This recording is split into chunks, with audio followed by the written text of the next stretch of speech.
Esta semana, uma civilização foi ameaçada de ser apagada do mapa. A UGT não chegou a acordo com o governo no pacote laboral e Orbán pode não estar muito seguro no poder húngaro. Vamos ver no Eixo do Mal de hoje com Clara Ferreira Alves e Luís Pedro Nunes, Daniel Oliveira e Pedro Marcos Lopes. Este podcast tem o patrocínio de Vodafone Business. Saiba como a rede 5G pode tornar a sua empresa mais segura, eficiente e flexível. O futuro do seu negócio está em boas mãos. Vodafone Business. Muito bem, há um cessar-fogo periclitante no Médio Oriente e por esta altura já é claro que, já todos percebemos, Trump nunca leu A Arte da Guerra, se é que alguma vez leu algum livro. Por outro lado, o Irão descobriu que a grande arma não é atómica, é o Estreito de Hormuz. E vai render provavelmente bons milhões em cripto e yuans. Pedro, estão marcadas negociações... Tu disseste periclitante, não disseste? Periclitante. Estão marcadas negociações entre americanos e iranianos para Islamabad já no sábado, depois para a semana em Washington entre israelitas e libaneses. Há aqui um facto curioso. A delegação americana em Islamabad vai ser chefiada por J.D. Vance, que se diz por aí que era contra esta guerra. Sim, é verdade, mas este cessar-fogo é... repara uma coisa, quando nós estamos perante alguém que não...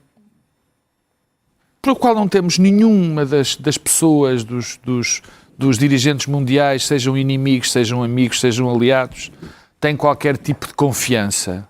Quando há um tipo que não tem aquilo que é exigido num líder político, que é previsibilidade pelos seus atos, zero.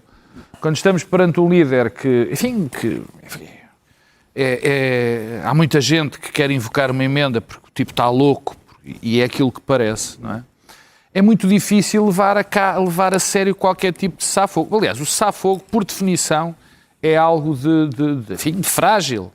Particularmente quando é um cessar-fogo onde as partes partem, passa a espécie de redundância, as partes partem de pontos tão distantes. Quer dizer, o que aqui aconteceu foi uma situação meia... O Trump panicou, enfim, neste processo já... disse isto eu fiz esta ameaça. Aliás, deixa-me dar um toque em relação a essa ameaça. Essa ameaça vem também, enfim, é também mais um elemento daquilo que eu digo da falta de previsibilidade, da falta de confiança. Quer dizer, nós estamos perante um dirigente mundial, da maior potência do mundo, que ameaça praticar os mais ignóbeis crimes de guerra, ameaça exterminar uma população, ameaça a terminar com uma civilização, diz uns palavrões e nós estamos a olhar para aquilo e aquele tipo tem o maior exército do mundo, não é? Claro que ele com isto... E os códigos nucleares. Eu muitas vezes penso nisso. Claro que isto tem uma consequência, deixa-me ir primeiro essa consequência terrível. Faz do um ator racional. Sim, o que os Estados Unidos deixaram de ser, quer dizer, isto marca... Este período está a marcar uma época, é muito importante para a história da predominância de determinados países sobre o mundo. Já tivemos muito caso da França, da Inglaterra, da Alemanha, onde há uma predominância de um país, de uma civilização, de uma grande cultura, e esta marca ao fim.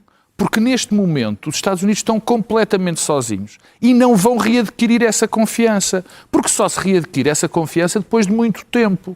Deixaram de ser os líderes, enfim, do mundo livre, os aliados, o personagem de que os outros, as democracias, iam ter para ter algum conforto, acabou. Portanto, há aqui um fim de uma espécie de período histórico. Voltando às tréguas, quer dizer, isto é evidente que isto foi uma derrota absoluta e total para Trump e para os Estados Unidos. Já vamos ver o que é que vai acontecer com Israel. Bem, partindo do princípio que vão haver, as negociações vão a bom porto, coisa que nós não fazemos a mínima ideia se vão acontecer ou não. Mas isto é uma derrota em toda a linha. Não há um único objetivo cumprido. Eu não vou repetir, já os disse a semana passada, nada modificou. Há um dado muito interessante que eu a semana passada não disse, ou dois, que é o seguinte. Primeiro, o Irão provou que contra o maior exército do mundo, os dois grandes, o maior exército, que é o dos Estados Unidos, e mais poderoso, e contra um poderosíssimo, que é o de Israel, que se entretém a fazer massacres em Beirute, não é? Matou 300 civis, não é? Ao contrário do que aquele cavalheiro que ali esteve a dizer, é como se matassem 300 civis cirurgicamente com uma bomba. Quer dizer, e detesto que isto aconteça. E diz aqui à nossa frente. Bom, em frente. Mas nos Estados Unidos, o Irão provou que com poucos meios, com pouca capacidade, se consegue resistir. A segunda, que provou também, é que, não houve objetivos cumpridos. E depois o mundo está muitíssimo pior agora. Porque repara, só naquilo, e com isto termino, com a questão do Estreito de Hormuz, mesmo essa negociação, esta trégua, o Irão deixa passar 15 petroleiros. Sabes quantos passavam em média por dia no Estreito de Hormuz? Entre 100 a 150. Vão existir portagens, vai existir um controle. O que é que existia antes do ataque? Nada disto. Havia controle, havia a passagem, nem havia, não havia estas portagens. Ou seja, o Irão tem uma arma de destruição maciça que é muito mais importante do que uma bomba atómica, porque consegue destruir a economia global. Isto é terrível. Ou seja, o mundo agora está muitíssimo pior. Agradeçamos a Donald Trump. Claro. Eu tenho que confessar uma coisa. Eu há anos que escrevo, viajo para o Médio Oriente, penso sobre o Médio Oriente, etc. Mas cheguei a um ponto, eu e outras pessoas que acham que conseguem falar sobre o Médio Oriente, em que nós tentamos desesperadamente, eu faço parte desse grupo, dar um sentido a Donald Trump. Dar um significado político às ações de Donald Trump. Ter uma lógica. Dar uma lógica às ações de Donald Trump. Já não falo nos objetivos da guerra, mas dar um intuito qualquer que ele seja a Donald Trump, numa guerra que seria sempre extraordinariamente difícil, mesmo com um grande líder.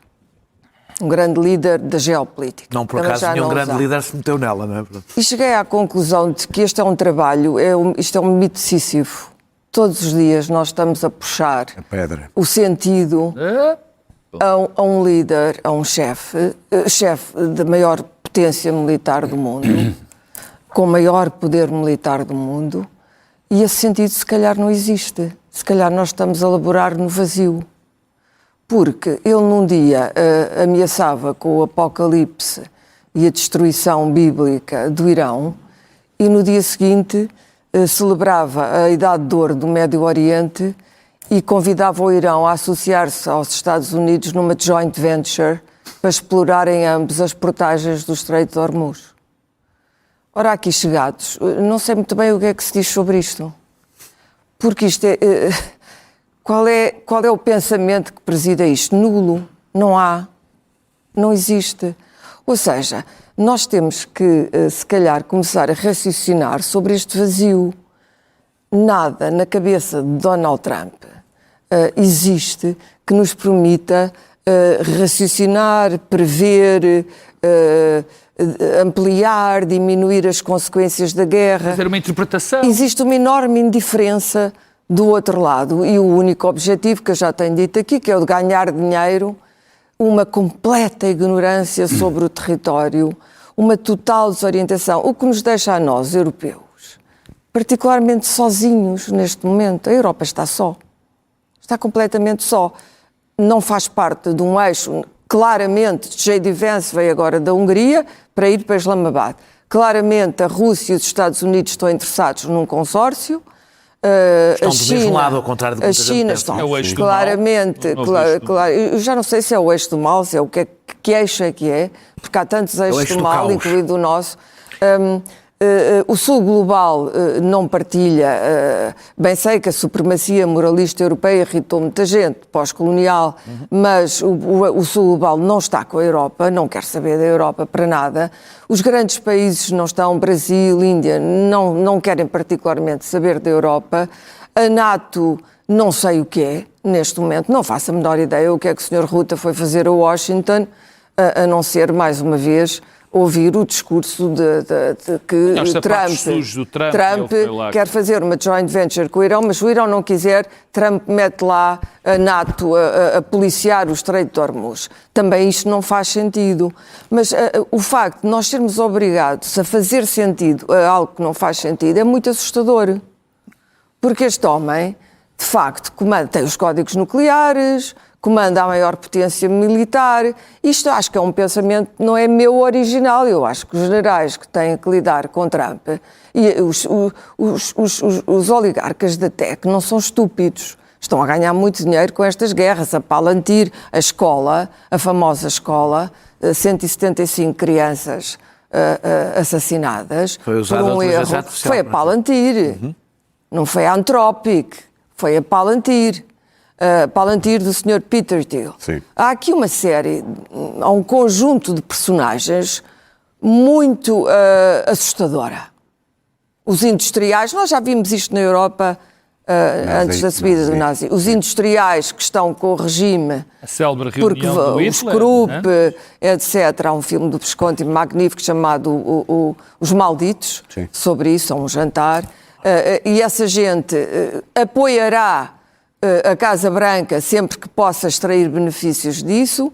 Há um presidente que não sabe o que está a fazer e que não sabe o que diz e que não pode já ser levado a sério de modo nenhum. Ou seja, J.D. Vance vai para Islamabad, mas vai preocupado em herdar a presidência. Se está preocupado com o destino do mundo, não sei. J.D. Vance nem sequer tem grande experiência de negociação internacional.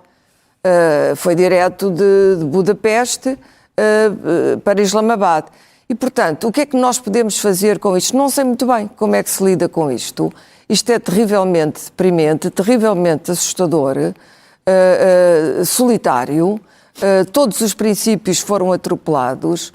Ainda por cima, do outro lado, está igualmente um país no qual não se pode ter um miligrama de confiança, que é o Irão, que é simultaneamente um país, um oligopólio religioso extremista, um Estado terrorista que massacra a própria população, etc, etc. Portanto, ter estes dois no Paquistão, enfim, reunidos... O Paquistão fica a parecer bom no meio fica disso. Tudo, não, mas tu repara, porque a sorte do planeta está nas mãos desta gente. Pois. Ficas à espera que haja um adulto na sala, como se diz agora, que seria provavelmente a China.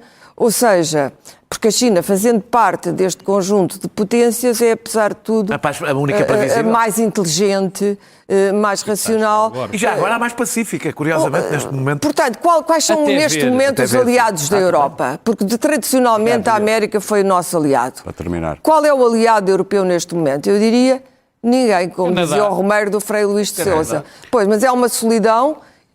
não é existencial, é uma solidão absolutamente perigosa para as democracias europeias. Este cessar-fogo, que não tem, do que eu percebi, nenhuma base escrita, por isso cada um diz coisas diferentes do que é suposto estar. Há várias bases. Há várias bases. Na realidade, há duas propostas que são totalmente inconciliáveis, claro. Os 10 pontos do Irão e os 15 pontos dos Estados Unidos. O terceiro, que é o secreto. Sim, pronto, mas a do Irão tem coisas como fim do ataque ao Líbano, indemnizações de guerra ao Irão, continuação do projeto nuclear, fim das sanções, retirada dos Estados Unidos. E sobretudo a continuação do projeto nuclear é extraordinário. O projeto nuclear que eles dizem que é civil. Portanto, eles estão a aprender com o Trump, que faz a Art of Deal, e vai buscar a coisa mais disparatada que tem. Tudo, tem a proposta toda.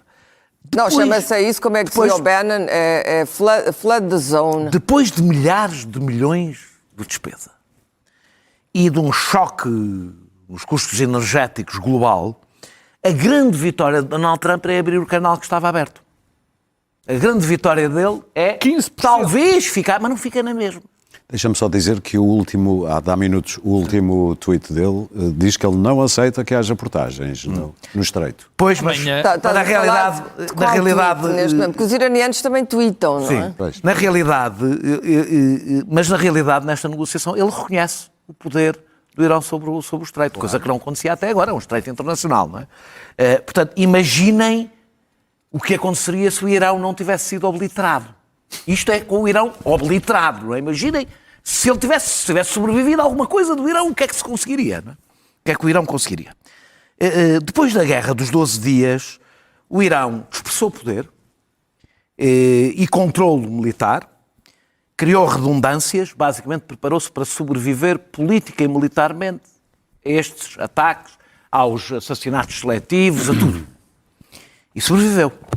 Na realidade, o que nós tivemos é, de um lado, uma força bruta, porque a capacidade militar dos Estados Unidos é muitíssimo maior, liderada por imbecil, e inteligência do ponto de vista tático, porque estratégico. O que fizeram os iranianos foi globalizar a guerra de tal forma que inflacionasse brutalmente os custos económicos e militares desta guerra e fizeram-no com uma limpeza absolutamente extraordinária, do ponto de vista, independentemente agora.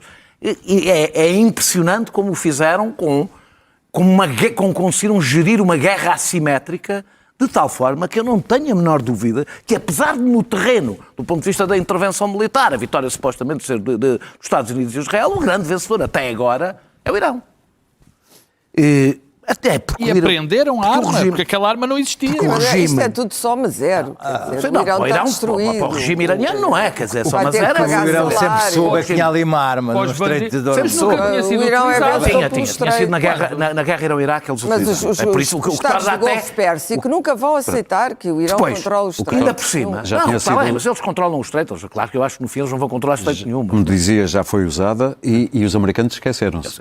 Esqueceu-se. Eu não sei se esqueceram. Eu também estou com uma clara. Eu já desisti de analisar qualquer racionalidade do que faz Donald Trump. E a diferença era que nós temos um regime que tinha uma guerra existencial para a sua própria sobrevivência, de um lado, e do outro lado, os Estados Unidos, que não tinham objetivos, não tinham aliados, não tinham nenhuma razão para fazer esta guerra e funcionaram basicamente como proxy de Israel. A maior potência do mundo funcionou como proxy de outro país. Donald Trump caiu na ratoeira de Benjamin Netanyahu, que entregou ao longo destes anos a vários presidentes americanos e levou tampa de todos. Não é assim tão fácil, como aliás tinha avisado, sair desta guerra. Porquê? Não é só por causa do Irão, por causa de Israel. Porque Israel acabará a guerra quando quiser acabá-la. E enquanto não a acabar, os Estados Unidos vão ter dificuldade em sair dela. O que não deixa de ser um pouco extraordinário, tendo em conta a importância e a força que os Estados Unidos têm. E Israel continua, o Benjamin Netanyahu, continua o seu projeto, que eu estou cada vez mais convencido, se filia num projeto político e religioso do sionismo revisionista, não do sionismo que fundou Israel. O sionismo do pai, aquela tese do pai dele. Aquela tese do pai dele. Que é o grande Israel. Que é o grande Israel. Terra plano Gaza. A colonização da Cisjordânia continua a um ritmo aceleradíssimo. Cada vez maior. Anexou mais um bocado da Síria, quando houve ali um vazio de poder, e agora prepara-se para ficar com 10% da Líbia. Do Líbano. E isto, passo a passo, vai acontecendo, e os Estados Unidos, ou seja, o que aconteceu os Estados Unidos serviram para começar esta guerra, para conseguir começar esta guerra. Agora a guerra acabará quando Israel quiser que ela acabe. Luís Pedro? Não é assim tão simples. Quando Israel quiser que ela acabe. Aqui estou eu para analisar o pensamento de Trump. Quem melhor do que tu, Luís Pedro?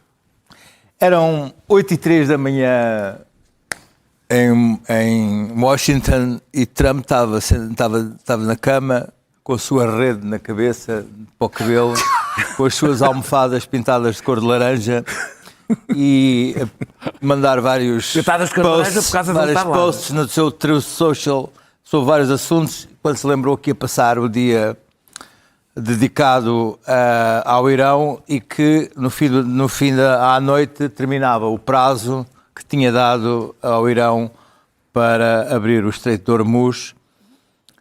Se não destruiu uma civilização. Não. Foi aí que ele escreveu a frase: hoje vai desaparecer uma civilização. E para ele as palavras valem muito pouco e não se apercebeu que nesse momento tinha de facto escrito uma frase com um valor, com peso.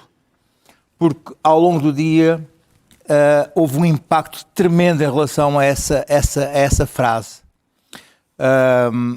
E a frase virou-se verdadeiramente contra ele, porque ele de repente tinha-se tornado um proto-genocida, um proto-criminoso de guerra, por si próprio escrito, e ainda mais ameaçava uma civilização com 5.000 anos. Aquilo tomava uma dimensão ainda maior do ponto de vista de criminoso perante o mundo. E embora ele próprio saiba o que quer dizer TACO, que é Trump Always Chicken Out, que é, o Trump acaba sempre por se acobardar. Os iranianos, aliás, tiveram sempre a humilhá-lo com isso. Aliás, as televisões e os meios de comunicação social pelo mundo inteiro, até mesmo aqui em Portugal, puseram relógios em contagem decrescente para o momento em que o Trump iria fazer desaparecer uma civilização. E houve um momento de tensão global sobre se Trump teria ou não a teoria do homem louco, que ele usará essa base de trabalho do homem louco para assustar os seus próprios inimigos. O que é que ele iria fazer em relação a esse deadline, a esse prazo que ele próprio tinha imposto para dizimar uma civilização? Como os iranianos não mostraram nenhuma intenção em mudar, em abrir o Estreito de Hormuz, e as embaixadas pelo mundo do Irão ainda foram mandando umas piadas a dizer não podemos abrir o Estreito porque perdemos a chave. Foi uma das embaixadas pôs esse post. O que aconteceu foi apareceu um cessar-fogo mágico, um agrimã tirado da cartola.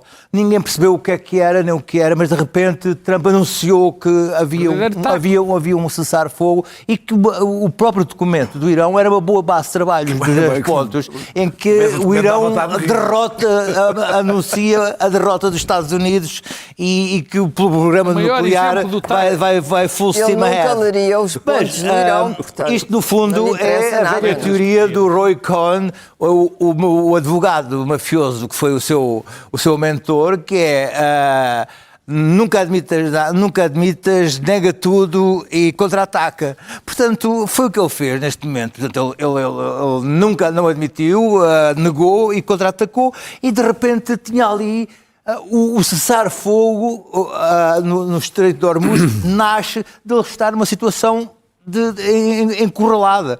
Portanto, a paz, se for alcançada, nasce porque ele às 8 da manhã cometeu uma gafe horrível sentado na sua caminha. Ele grita a um assessor, os tweets. Não sei se ele grita. Não interessa. Não, é que daí ele sozinho. Deixa-me coisa. Para terminar, neste momento é o seguinte. Às 4 da manhã. A questão aqui é o facto de Trump tem, neste momento, os canhões calados, os aviões parados. Recomeçar a guerra vai ser muito oneroso para ele em termos de reputacional internamente. Estas 2 semanas vão ser caras, lá ali parado. Vai ser muito, muito custoso para ele em termos internos voltar a recomeçar a guerra. Mas os iranianos não vão abrir o Estreito de Hormuz, nem vão perder essa carta que lhes dá o poder total sobre Trump. Trump tem um problema grave. Aliás, a própria administração americana neste momento dá sinais de algum desconcerto. Trump está a colocar o bote expiatório e a responsabilidade do Estreito sobre a NATO, e ele está a apostar muito nisso. Aliás, esta semana houve uma coisa extraordinária. Foi o Pentágono chamou o representante da Santa Sé nos Estados Unidos para uma reunião onde ameaçou o Papa e chegou a falar um papado de Avignão. Foi quando retiraram o Papa de Roma para a França e raptaram o Papa. Falaram no papado duro. Estás a rir porque achas isto ridículo. Mas isto passa-lhes pela cabeça. O representante do Vaticano nunca tinha sido convocado no Pentágono, nunca, até hoje. Portanto, isto só para ver a loucura em que está. Há 1.000 milhões de católicos. neste momento, toda a esperança da própria administração e do Trump está nas mãos de J.D. Vance e daquilo que pode acontecer em Islamabad, essa linda cidade, pelo menos não vão fazer turismo. Não pode acontecer em relação a um acordo de paz que pode agora magicamente surgir porque Trump precisa da paz. Isto, os israelitas não Mas quem é que pode acreditar num acordo? Será que ele precisa mesmo da Um paz? acordo entre partes que não se entendem sobre Muito nenhum bem. ponto. Daniel, ao pé disto, o facto da UGT ter dito não à proposta do pacote laboral do Governo e não percebemos muito bem se isto vai para O continuar... Trump disse alguma coisa. Para continuar em negociações ou isso vai ser resolvido no Parlamento, não parece nada. Isto ao pé do... Não parece, mas é a nossa vida. Mas não é a nossa vida, sim. A vidita. E temos que ter a nossa vida. Os trabalhadores Não, e mexe-nos no bolso. trabalham, e têm coisa. empregos, essas coisas todas. A UGT chumbou este projeto. A Ministra do Trabalho tinha dito que era a proposta definitiva, não havia mais negociações depois disto. Leitão Amaro lá já veio desmentir a Ministra do Trabalho e dizer, sim, não, é, portanto, Aqui uma passadeira. também não, digamos que também há um certo desconcerto neste governo. As negociações a continuar a existir, pelo menos foi isso que disse a UGT, serão na concertação social. Não têm sido, portanto, incluindo a CGTP, sido ao lado. incluindo a CGTP, Sim. o que é suposto, porque é a maior central, e, portanto, nos moldes atuais, segundo a decisão da UGT, este processo negocial acabou. Eu acho que há muito poucas possibilidades, é altamente improvável. Na concertação. Não, sim, é altamente improvável Porque depois no venha Parlamento- a existir o acordo, porque foi uma votação por unanimidade outra vez, Sim. contra o acordo. Não há nenhuma razão para a UGT fazer um acordo, na realidade. Neste momento temos falta de mão de obra. Esta mudança da lei laboral não tem qualquer efeito na economia portuguesa. As empresas que funcionam aí, não é? Os dirigentes das confederações. Querem lá saber. Não querem saber disto para nada. É um projeto ideológico da Ministra do Trabalho e do líder da CIP, que é o mais fanático que a CIP já teve. E há um consenso generalizado fora deste meio político de que isto não faz rigorosamente nada para o desenvolvimento do país, desenvolvimento económico, não é uma prioridade do país. Portanto, neste momento, só a única razão que é usada dentro da UGT por algumas pessoas para haver um acordo é para que esse acordo não seja com o Chega e, portanto, conseguir outros recuos. Ou seja, mais uma vez, a extrema-direita é usada para a perda de direitos, não das minorias, mas da maioria. Historicamente, sempre foi para isso que serviu a extrema-direita. O Chega provavelmente vai exigir umas cedências simbólicas para depois poder dizer que teve uma grande vitória. A única urgência do Governo, neste momento, para teimar num tema que é tão difícil para o Governo, é evitar uma derrota. Não tem mais nenhuma, não há mais nenhuma razão, não há uma reforma que o próprio... Não é por acaso que não estava no programa do Governo, não estava no programa da AD, não é por acaso. É porque isto nunca foi uma prioridade do Governo, de repente isto ganhou vida própria e agora Montenegro não quer ter uma derrota política, porque isto ganhou, depois da greve geral, ganhou outras dimensões. O que devo dizer que acho extraordinário que o Presidente da República esteja a permitir ser usado como um instrumento de pressão para a UGT, assinar um acordo. Não estamos a falar de pedir uma posição equilibrada.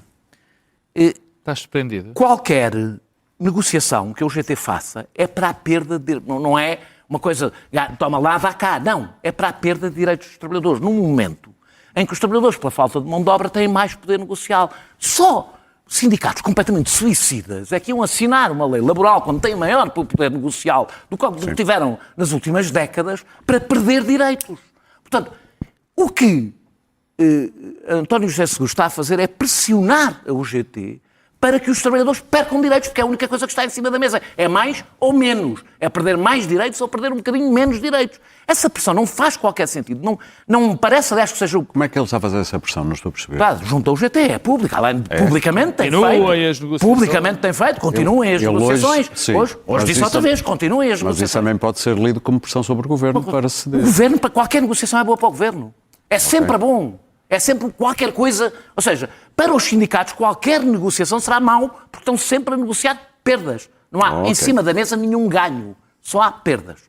O que eu acho é que a única razão que está a mover António José Seguro é que ele comprometeu-se com uma coisa durante a campanha e não quer entrar em confronto. Portanto, o que o António José Seguro está a fazer, a dizer ao UGT, é, por favor, salvem-me, porque eu não quero começar já um confronto com o governo. Para terminar. De resto, porque ele vai ter que vetar a lei, se não houver acordo, vai ter que a vetar. Foi dos poucos compromissos eleitorais que ele fez.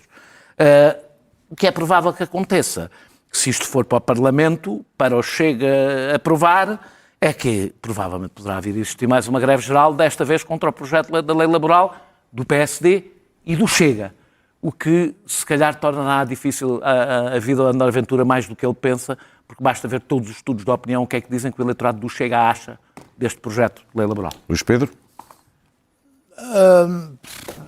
Eu não sei, acho isto um jogo já muito complexo, até porque eu estive a ler os jornais e o que dizem é que o GT tinha acordado com isto, aliás, que ficaram surpreendidos com esta posição do GT, porque tinham retirado dois dos pontos mais polémicos, estavam já fora da mesa e que o GT, estavam à espera que o GT concordasse e agora subitamente não Chama-se spinning. Eu estou Sim, eu estou a dizer só o que é que acha, é spinning. Eu estou a dizer o que li e estou portanto, eu não preciso que comentes o meu comentário. A glosa. De toda a maneira, parece-me que também falaram de uma questão de calendário, que me parece ter um pouco de lógica, de facto. E o próprio GT já falou disso. Vamos deixar passar o 25 de Abril e 1 de Maio para voltar às negociações. Porque deixar a CGTP comemorar sozinha a sua luta contra a sua luta sozinha como a única central que defende os trabalhadores e a UGT a central que assina pacotes laborais não é bom, good optics. Pelo que vamos deixar passar agora estas datas e depois voltamos a falar. Portanto, o spinning, segundo o Daniel Oliveira... Não é o teu, é o spinning do governo. Não, eu estou a dizer, o spinning que eu li foi que a UGT tendencialmente irá acabar por acordar este pacote laboral depois do 25 de Abril e 1 de Maio, que são datas mais favoráveis para assinar um pacote laboral, porque isto que agora aqui é mal. De toda maneira, o Governo tem mais com que se preocupar porque, para além da questão da crise, há um problema que neste momento afeta o Governo de pânico mesmo, que são os incêndios deste verão, que é mesmo uma coisa que já foi agora foi criada uma comissão de 3 ministérios, só na zona de Leiria, e não sei, há mais 50% de matéria combustível no chão e não conseguem, não têm tempo para levantar aquilo. Com esta chuva toda. E há um pânico generalizado sobre este verão e coisas de género. Portanto, eu não sei se isto do pacote laboral, de facto, valia a pena insistir ou não. Claro. Eu não consigo interessar por este tema de pacote laboral porque acho que isto vai morrer. Não sei o que é que vai acontecer no Parlamento. Provavelmente isto acaba com um veto. E tornou-se uma arma de arremesso político e ideológico.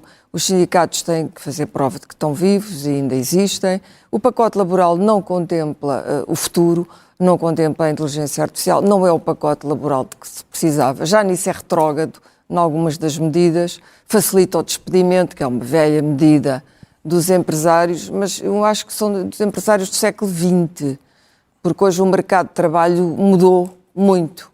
Portanto, tudo isto me parece obsoleto na raiz, na aplicação e tornou-se uma mera discussão e intriga política. Mas hoje creio que hoje foi aprovada uma medida que eu acho que é importante, vou falar nela, que é o visto prévio.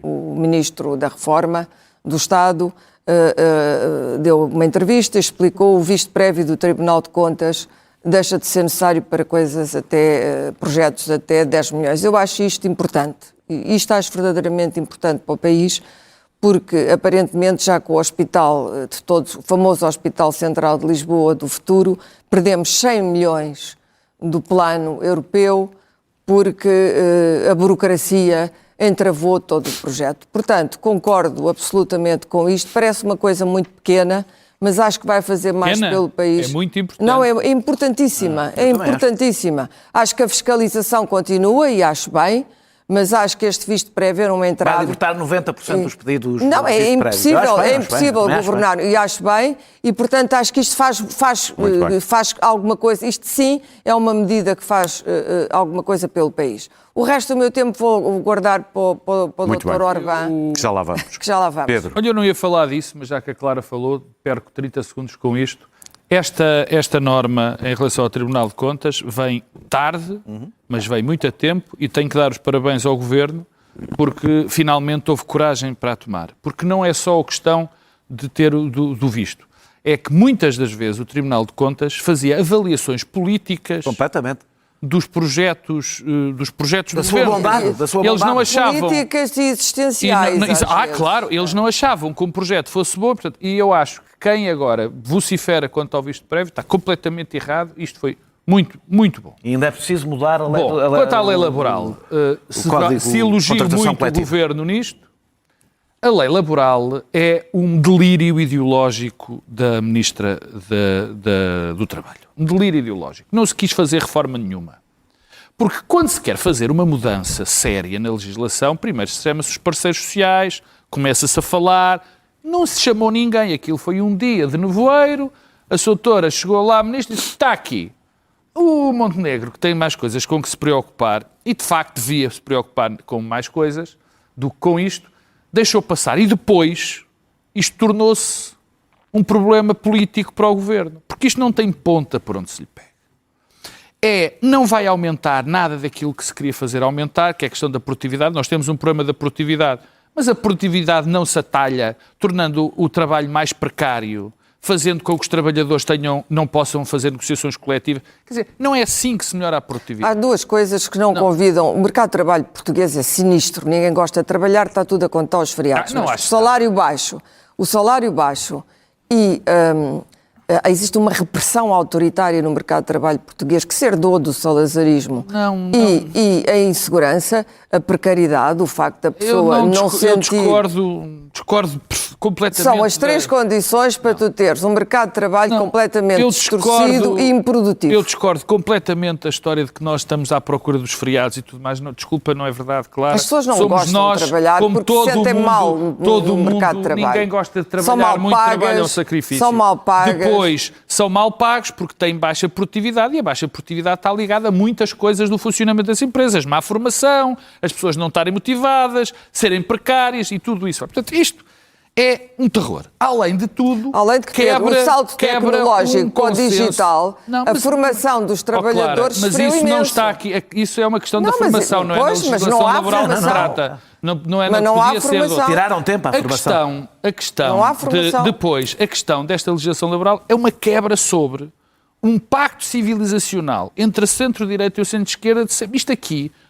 isto não tem nada a ver com aquilo, com que foi o pacto que é algo de essencial para a comunidade.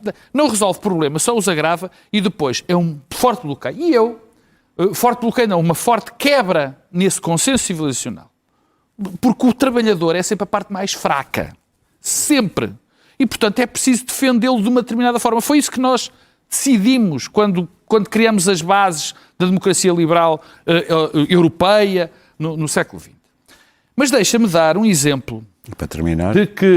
Deixa-me dar-te um exemplo só para terminar, são duas coisinhas rápidas. O Zé Tavares, que salvo se chama Zé Tavares, de uma empresa chamada DST de Braga, que é uma das empresas modelo neste país. Modelo. Investe em lazer para os empregados, investe em arte, dá cursos aos funcionários, é das empresas mais inovadoras da Europa. E o Zé Tavares deu uma entrevista e disse o que dizem os empresários que sabem de que estão a falar. Esta legislação não interessa para nada. Nós temos é que proteger os trabalhadores, temos é que motivar os trabalhadores. Para acabar com o ponto político, é muito simples. Isto, obviamente, se passar da concertação social da maneira que está, e o PS até o PSD, o Governo até veio a pôr mais problemas à aprovação, ao contrário do que anda a passar o SPIN, mais problemas. Portanto, o UGT não pode deixar passar porque descredibilizava-se qualquer condição. Mas vai à Assembleia da República e eu faço aqui uma apostinha. Sim. O Chega vai aprovar. E aí ele? com a IEL. E depois há um problema que o Daniel não disse. É que esta norma pode ser vetada politicamente. E depois volta e volta a ser aprovada. Muito O que é que bem. significa? Quando Bom, o governo 2 está minutos e novamente meio a para levar- falarmos de Orbán, que vai a votos este fim de semana. Há quem diga que pode ele cair, mas tirar o Fidesz da sociedade húngara é outra coisa, claro. Bom, a evolução política de Orbán é extraordinária. Começou por ser um liberal, depois as guerras com a União Europeia ficou iliberal e agora controla completamente todo o tecido económico, o tecido jurídico, o tecido social, o tecido mediático da Hungria. Portanto, instalou um sistema de poder que é dificílimo de desalojar. Um dissidente do seu partido, o Péter Magyar, que é mais apresentável, mais jovem fisicamente e mais bonito, resolveu, por causa do combate à corrupção, segundo aquilo que o partido de Magyar diz, enfrentá-lo, e está com bons números. Apesar de que os americanos... Quer dizer, a ideia de um vice-presidente americano vir à Europa antes de uma eleição, e isto também ser considerado normal. No meio de uma guerra. Antes, no meio de uma guerra. Mas vamos pôr a guerra de lado, que isso é outro domínio de irracionalidade. Mas o vice-presidente, a segunda figura do Estado americano, vir à Europa apoiar, numas eleições europeias, um dos candidatos, não faz muito sentido, e que se mostra a tal solidão e a fraqueza europeia que neste momento é total. Aquilo que eu queria dizer sobre a fraqueza europeia, que é muito perigosa neste momento. A liderança europeia está totalmente desmobilizada, não sabe o que fazer, desorientada. A Europa, a União Europeia, durante estes anos não fez mais do que subsidiar a máquina autocrática de Orbán. Claro. Isto foi o que a União Europeia fez. A União Europeia subsidiou aquilo. É evidente que ele instalou lá umas fábricas de automóveis para os alemães, o que foi bom para a Alemanha, evidentemente. Isso foi o período em que houve alguma prosperidade, em que o partido de Orbán deu alguma prosperidade à Hungria. Não é neste momento o caso, mas, entretanto, a autocracia foi aumentando e a falta de democracia foi aumentando. Vai terminar. E hoje chegamos a dois cúmulos. Em primeiro lugar, é que Orbán delata o que se passa nas reuniões europeias ao Vladimir Putin, que também interfere na eleição, indiretamente e quase diretamente. E, em segundo lugar, nós não teríamos que rever a construção europeia à luz desta aberração. Daniel. Porque há aqui uma aberração política total e a Europa não sabe lidar com isto. Os tratados europeus, quer dizer, a Europa tem que ser... Isto tem que dar para tudo. Ou vai alargar, que é o próximo gesto asinino da Europa, é querer alargar ainda mais. O alargamento deu cabo da União Europeia. O alargamento foi uma péssima ideia. Isto é ingovernável. Portanto, ou alarga ainda mais e desaparece e a extrema-direita fará o que tem a fazer, ou continua a subsidiar regimes e Estados que não têm nada a ver com a criação da União Europeia. Bem, a história de Orbán demonstra aquilo que nós todos sabemos, mas que muita gente não sabe, que não chegam a eleições. As eleições não bastam para haver uma democracia. É preciso um pouco mais do que isso. E, sobretudo, quando os inimigos da democracia chegam ao poder, o que costumam fazer é mudar as regras, enfraquecer as instituições e tornar a democracia inviável depois deles. Não é só durante, é depois. A ilusão de que se Orbán perder estas eleições a questão fica resolvida é desmentida pelos Estados Unidos, porque aconteceu nos Estados Unidos depois da saída de Trump e de não ter sido devidamente castigado na tentativa de golpe que liderou, e na Polónia, onde a degradação da democracia, mesmo com a mudança de governo, continua bastante presente e difícil de resolver. Aliás, até porque, da mesma maneira que Viktor Orbán viciou o sistema eleitoral e, portanto, segundo as contas que se fazem, para vencer Viktor Orbán teria que ter Magyar teria que ter mais 10% do que ele. Como na Polónia, quer na Hungria, por exemplo, o Tribunal Constitucional está totalmente dominado por não é só o Tribunal Constitucional. Sim, mas eu estou a falar do Tribunal Constitucional, que tem um poder específico. Não sei porque é que me lembrei do Tribunal Constitucional, parece que há cá um debate sobre não haver problema nenhum do Chega a escolher pessoas para o Tribunal Constitucional. Mas eu acho bem, acho que se continua-se a achar que isto é deixar andar e depois tudo se resolve, pois, exatamente. Também. o opositor, é bom lembrar que o opositor de Orbán não tem propriamente grandes credenciais democráticas. Até há 5 anos estava lá. Estava lá. É um conservador, claro. Não é só um conservador, participou na construção do regime autoritário, não é só um conservador. Achou que chegou, um dissidente. achou que chegou o seu momento, está bem, mas é um dissidente, não estamos a falar mesmo de um dissidente da União Soviética ou na China. Tinha todo o espaço para pronto. A União Europeia pode chorar, mas fez 1/10 à Hungria do que fez à Grécia, quando a Grécia resistiu a ser castigada pela zona euro não ter protegido os países periféricos da crise. Bastava ter feito um bocadinho do que fez à Grécia, que espezinhou até cederem, para... Mas isso era preciso que a União Europeia tivesse uma coisa que não tem no seu centro político, eu já o disse várias vezes e continuo a dizer.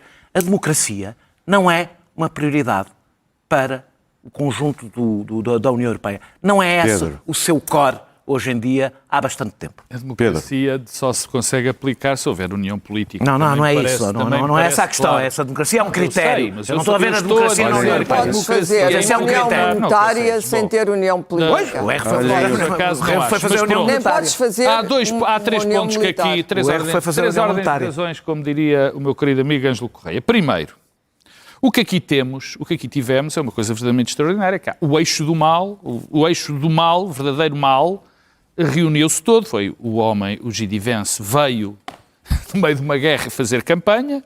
Nós já sabemos que os representantes da Hungria na União Europeia recebem chamadas dos russos para saber o que é que se passa e depois eles passam-lhe a informação. Enfim, já lá vou... E depois temos, obviamente, a posição que a Europa tem, nessa consequência, que sempre teve em relação à Hungria. A Hungria não tem condições para estar na União Europeia. Já não tem há muito, porque não é uma democracia. Mas já não é uma democracia há muito tempo. E quer dizer, e o que vai acontecer no domingo vai cimentar essa ideia, porque ganhe Magyar, ganhe Orbán, as instituições estão completamente destruídas, já não há democracia. Eu sempre percebo uma coisa que irrita muito a Clara, e eu percebo que a irrita, que é o que o Zacarias dizia, a coisa menos importante numa democracia provavelmente são as eleições. Ou seja, sem instituições, sem os direitos sociais, sem os direitos políticos, não interessa, sem separação de poderes, não é democracia nenhuma, é uma autocracia, quer dizer, é uma ilusão democrática. Portanto, domingo, não interessa se o Magyar ganha. A Europa, na segunda-feira, já devia fazer aquilo que já devia ter feito há muito. É que há critérios, se não se aplicam os critérios, acabou, já não devia ser... Mas os tratados permitem isso? Claro que permitem. Claro que permitem. Se tu não cumprires, abre um processo e o processo depois... Só que o processo nunca foi desencadeado. Nunca foi, quer dizer, porque o que vai... Nós não podemos... Eu nesse aspecto estou um bocadinho de acordo. Todo o processo de alargamento era o interesse alemão. Claro, mas há aqui o euro, o alargamento, tudo. A grande questão do alargamento tem a ver com um bocadinho com isto. Ou seja, não é bem com isto. Termino. Tu ou vais buscar... Se tens um conjunto de critérios para ir para os países irem para a União Europeia, sendo um deles ser um Estado democrático, é bom que ele esteja consolidada, particularmente nos momentos que corremos. Se não acontece isto... Espero que não façam o mesmo com a Ucrânia. Meu caro, como vimos nos Estados Unidos, a consolidação vale o que vale. Sim, é verdade. Luís Pedro. Bom, eu como sou uma pessoa que se antecipa muito, eu já falei sobre sobre a semana passada, quem quiser vai ver, porque a minha opinião não muda em uma semana, quer dizer, às vezes muda, mas...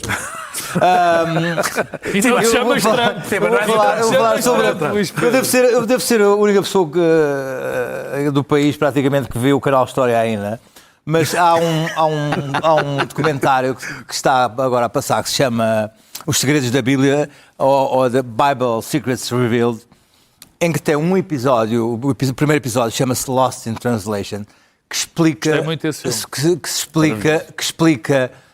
como é que, por exemplo, o Novo Testamento foi criado em 400 anos, foi formulado, foi escrito, foi composto ao longo de 400 anos. Como é que a cena do nascimento de Cristo foi mudando de localidade, como é que foi composto em vários evangelhos, como é que a tradução de algumas palavras foi mudando de sentido, como é que em aramaico era uma jovem idade de casar, para grego passou para virgem, e o facto de ser virgem mudou toda a teologia e por isso Jesus perdeu os irmãos todos que tinha nos outros evangelhos.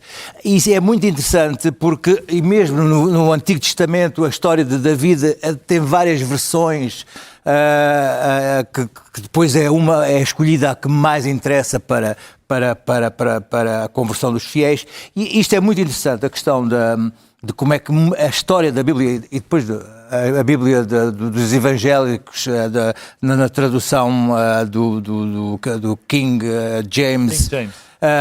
Isto é tudo, é muito interessante ver como é que esta história nossa da Bíblia, do Novo Testamento, Velho Testamento, tem estas várias composições, quando temos uma guerra teológica decretada da Casa Branca a ser decretada por versículos. Em que os versículos são ditos como se fossem verdades. E esses próprios versículos são opções, às vezes, de traduções do grego, que foram Adão, porque é que Adão se é Adão e Adão vem da humanidade em aramaico. Por isso é que eu acho que é muito interessante ver esse como é que chama o documentário? Os Segredos da Bíblia. Já agora dizer que também vai estrear um documentário do Scorsese sobre santos e como é que o seu filme O Silêncio, ao fim de 10 anos, está a ser recuperado e já a ser considerado uma obra-prima, que é... Não percam este mal para a semana quando Luís Pedro explicar as trombetas de Jericó. Nós voltamos nessa quinta-feira e estamos sempre disponíveis em podcast e também na app da SIC Notícias.